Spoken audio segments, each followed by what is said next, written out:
बीड लोकसभेची निवडणूक आता निर्णायक वळणावर आली आहे।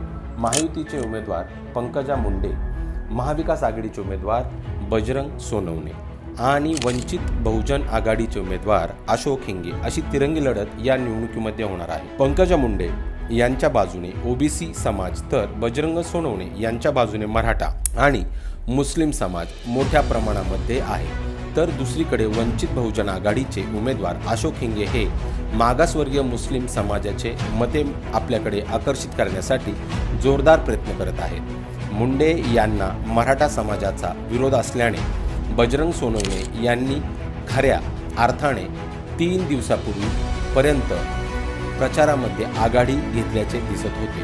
केजमध्ये पुष्पा अवतरला आणि बजरंग सोनवणे यांच्यासाठी हा मोठा धक्का ठरला।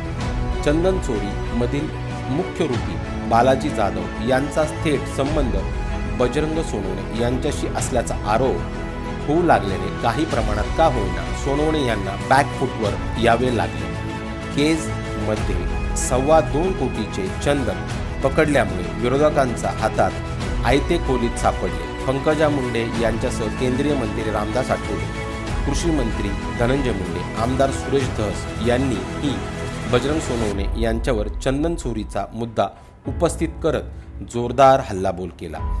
चंदन चोरीच्या बाबतीमध्ये महायुतीच्या नेत्यांनी बजरंग सोनवणे यांना खुलासा करण्याचे थेट आव्हान दिले, मात्र अद्याप तरी सोनवणे यांच्याकडून समाधानकारक खुलासा झालेला नाही। बालाजी जाधव आणि चंदन चोरी याबाबत स्पष्टपणे अशी भूमिका सोनवणे यांना घेता येत नसल्याने विरोधकांकडून त्यांची एक प्रकारे कोंडी केली जात असल्याचे गेल्या 2 ते 3 दिवसापासून दिसत आहे।